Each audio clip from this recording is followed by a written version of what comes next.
बूंदी जिले से Rajasthan police constable में गर्ल्स कैटेगरी में टॉप किया है। हमारे साथ आप देख पा रहे हैं सुशीला ने। पुलिस की नौकरी के प्रति कैसा रिएक्शन था सिलेक्शन जब हुआ कि बेटी पुलिस में आ गई है, तो घर वालों का क्या रिएक्शन था? मेरा भाई उसने भी पुलिस की तैयारी की थी पर वो 8 बार फाइनल मेरिट में रह गया, तो वो रह गया, उसके कारण उसकी जगह मैं आई हूँ, तो वो डबल खुशी है उस चीज़ की। और अगर मैं आपसे 3 लोगों को या 3 चीज़ों को श्रेय देने की बात करूँ तो वो श्रेय आप किसे देंगे? सर वो मेरी गलती थी, मैंने मिस्टेक की थी। वो 10 दिन में घर रह गई थी, वो वही है 10 नंबर से 1 दिन का 1 नंबर कटा मेरा। तो ऐसा क्या उत्कर्ष में आपको विशेष लगा कि मैं यहाँ से पढ़ती रहूंगी तो सिलेक्शन जरूर हो जाएगा? और अभी तो कांस्टेबल में हुआ है, एसआई में, पटवारी में, ग्राम विकास अधिकारी में सिलेक्शन हो जाएगा, तो ऐसा क्या विशेष आपको उत्कर्ष में लगा?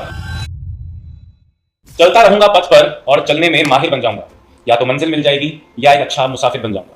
जब इस नियत के साथ हम आगे बढ़ते हैं, यानी हो सकता है एक दो बार असफलताएं मिल भी जाएं, पर फिर भी हम इस मकसद से आगे बढ़ते हैं कि कुछ तो सीखूंगा और मंजिल मिल जाए तो अच्छी बात है, पर जिंदगी में कुछ ना कुछ उससे मैं हासिल तो कर ही लूंगा। जब इस नियत के साथ हम तैयारी करते हैं, खासकर प्रतियोगी परीक्षाओं की, गवर्नमेंट जॉब्स की तैयारी करते हैं, तो इस तरह की मानसिकता बहुत आवश्यक होती है। और ऐसी मानसिकता को अपने साथ रखकर बूंदी जिले से राजस्थान पुलिस कांस्टेबल में गर्ल्स कैटेगरी में टॉप किया है। हमारे साथ आप देख पा रहे हैं सुशीला ने।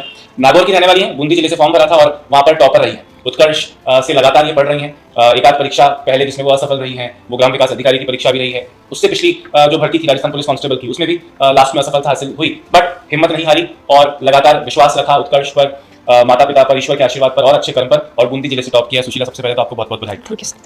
कैसा लग रहा है? मतलब मैं आपसे, क्योंकि हम पॉडकास्ट शुरू कर रहे हैं, उससे कुछ देर पहले से इनसे लगातार बात कर रहा हूँ, तो उन्होंने एक बार बोला कि सर फिर भी मैं 100% कॉन्फिडेंट और 100% सेटिस्फाइड महसूस नहीं कर रही हूँ। तो सुशीला, सबसे पहले उसका क्या कारण है?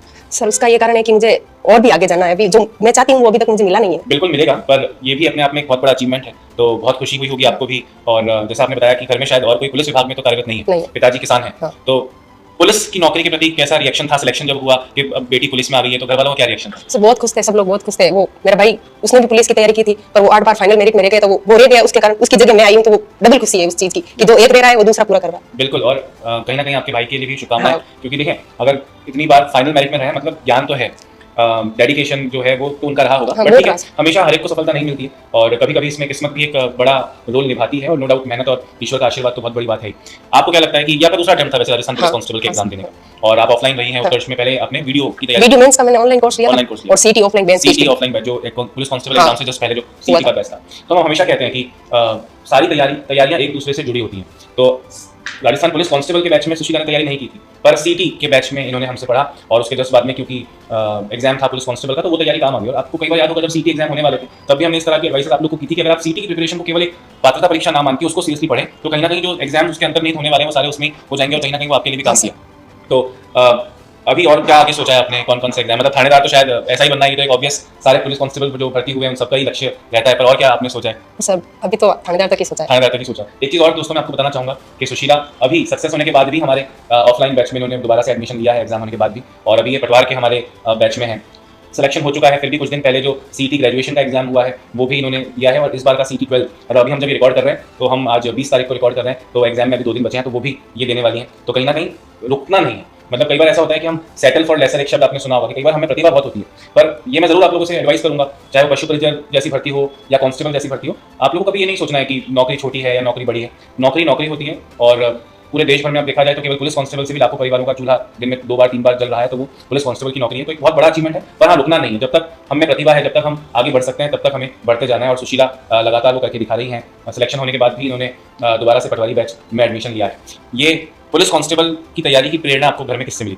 मतलब एक तो आपके भाई जो नहीं क्लियर कर पाए बहुत बार, अब ओवरेज हो गए होंगे। हाँ, ओवरेज। और घर में कौन कौन है? मतलब पापा मम्मी है और भाई बहन। भाई बहन है? कितने भाई बहन है? 3 बहन है और 1 भाई। अच्छा, और आप सबसे बड़ी हैं? सबसे छोटी मैं। छोटी आप। ओके, तो सबसे ज्यादा खुशी आपको क्या लगता है, आपके अलावा और किसको हुई होगी?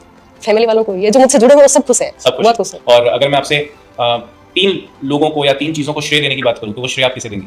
सर एक तो पहले तो मेरे माता पिता है, उनका बहुत बड़ा सहयोग रहा है मेरे। दूसरा उत्कर्ष प्लेटफॉर्म है, उससे मेरी बहुत सहायता की है, और तीसरा मेरे फ्रेंड सर्कल जो प्रतियोगी परीक्षाओं की तैयारी कर रहे हैं। ओके, तो फ्रेंड सर्कल में, क्योंकि कई बार ऐसा हम दोस्ती को अधिकतर हम लोग मौज मस्ती से किसी से जोड़ते हैं, बट सक्सेस में दोस्ती किस तरह आपके लिए कारगर साबित हुई? सर हम ग्रुप डिस्कशन होता था हमारा, हम शेड्यूल फिक्स करते थे। जैसे 2-3 फ्रेंड्स थे, वो शेड्यूल फिक्स रखते थे कि ये वाला टेस्ट देना है, ये शेड्यूल रखना है, उसके बाद हम टेस्ट देते थे, फिर देखते थे किसके ज्यादा नंबर आ रहे हैं, वो क्या चीज पढ़ रहा है, वो हमें बताता कि तुम लोग ये एक्स्ट्रा चीज पढ़ो। वो हम 4 फ्रेंड सर्कल थे, उसमें चारों में कंपटीशन था, दोस्ती भी और कंपटीशन भी। तो और सबने चारों ने कांस्टेबल का एग्जाम दिया? हाँ, चारों। हम 2 का हुआ है। 2 का हो गया, और 2 का किसी कारणवश नहीं हुआ। तो दोस्तों आप देखो कि दोस्ती को भी एक समय समय पर, मतलब ऑब्वियसली दोस्तों के साथ मौज मस्ती तो बहुत इंपॉर्टेंट है, पर जैसा समय होता है उस तरह से दोस्ती की भी दशा और दिशा उस तरह से हमें बदलनी पड़ती है। तो जैसे मैंने बताया कि उत्कर्ष से पढ़िए और माता पिता, ये 2 फैक्टर्स और ईश्वर का आशीर्वाद, ये 3 चीजें तो हम सबके जीवन में सबसे ज्यादा इंपॉर्टेंट है ही, पर दोस्ती भी एक कैटलिस्ट की तरह व्यवहार करती है, जो शायद आपके सक्सेसफुल होने की जो अवधि है उसको थोड़ा कम कर सकती है, और कहीं ना कहीं आप एक दूसरे की हेल्प बहुत कर सकते हैं, जिसका एक मुख्य जो आप कह सकते हैं रोल है वो है ग्रुप स्टडी और ग्रुप डिस्कशंस।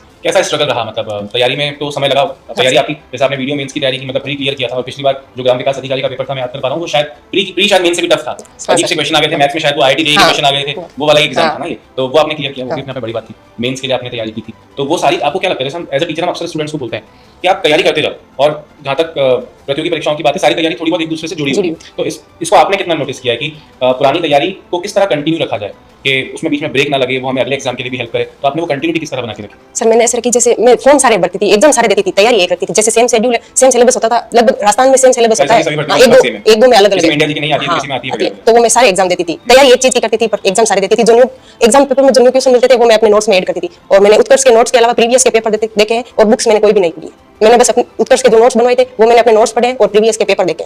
देखो ये चीज़ भी कितनी इंपॉर्टेंट है, हम अक्सर जब क्लासेस ले रहे होते हैं तो ऑनलाइन विद्यार्थी भी कमेंट करते हैं, ऑफलाइन स्टूडेंट से पूछते हैं सर किताबों के नाम बता दो, सर किताबें पढ़नी जरूरी है क्या, सर सिर्फ आपके नोट से पढ़ लेंगे तो काम हो जाएगा क्या?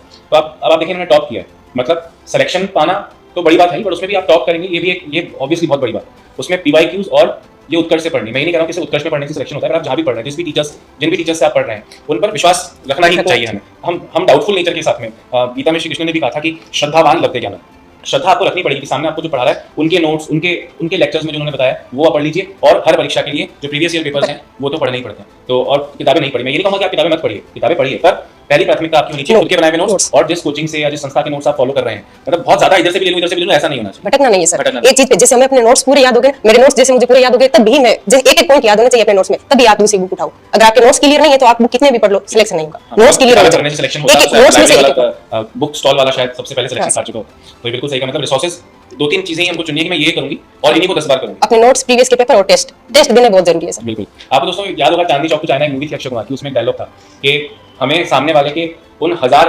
पैतरों से खतरा नहीं है जो उसने एक बार प्रैक्टिस की है, हमें उसके उस एक पैतरे से खतरा है जो उसने 1000 बार प्रैक्टिस की, तो वो कहीं ना कहीं सिलेक्शन का सक्सेसफुल होने का एक बहुत बड़ा रास्ता होता है। तो आप भी चंद चीजें चुनिए, सोच समझ के चुनिए, डिस्कशन करके चुनिए, कोचिंग चुनना है, टीचर चुनना है, नोट्स चुनना है, टेस्ट सीरीज चुननी, टेस्ट सीरीज भी खैर आपने उत्कर्ष से टेस्ट सीरीज भी होगी, तो टेस्ट सीरीज का भी अपने आप में बहुत बड़ा, और PYQ, तो ये 2-4 चीजें चुनिए और उन्हीं की बार-बार प्रैक्टिस कीजिए। और जैसे मैंने कहा कि मतलब इनफैक्ट सारा ही बोलूंगा, मैं सिर्फ राजस्थान के, सिर्फ किसी एक राज्य की परीक्षाओं की बात नहीं करूंगा, लगभग सभी कॉम्पिटिटिव एग्जाम्स का सिलेबस काफी हद तक सिमिलर होता है, वही मैथ से एक दो टॉपिक अलग हो सकते हैं, वही रीजनिंग, जीके, किसी में इंडिया जीके ज्यादा आता है तो किसी में राजस्थान जीके ज्यादा आता है। और करंट के लिए आपने क्या, करंट अफेयर्स के लिए क्या किया? मैंने नरेंद्र सर की क्लास ली थी। नरेंद्र सर की क्लास ली थी, ओके। और रेगुलर ली थी या सिर्फ एग्जाम से थोड़ी? नहीं, रेगुलर, जैसे एग्जाम से 6-7 महीने पहले, 6-7 महीने पहले, क्योंकि 6-7 महीने का करंट आता है, तो करंट अफेयर्स का भी आजकल तो, और जब करंट अफेयर्स पढ़ते हैं सुशीला मैं आपसे पूछूंगा, तो जब हम करंट अफेयर्स पढ़ते हैं तो कहीं ना कहीं करंट अफेयर्स हमारी थोड़ी सी इकोनॉमिक्स, थोड़ी सी पॉलिटी, थोड़ी सी हिस्ट्री, ये सब भी तो इंप्रूव करता है ना। तो ये करंट अफेयर्स जब आप पढ़ते हो आजकल के परिदृश्य में, जिस तरह नरेंद्र सर करंट अफेयर्स पढ़ा रहे हैं, Kumar Gaurav sir current affairs पढ़ा रहे हैं, तो कहीं ना कहीं वो सारे सब्जेक्ट्स एक दूसरे से जुड़े हुए होते हैं, तो वो आपको फायदा देगा। और जैसे उन्होंने बताया कि परीक्षा से 6-7 महीने से ये लगातार उसको फॉलो कर रही थी, ऐसा नहीं कि 10 दिन में current affairs regular class regular पढ़ लिया।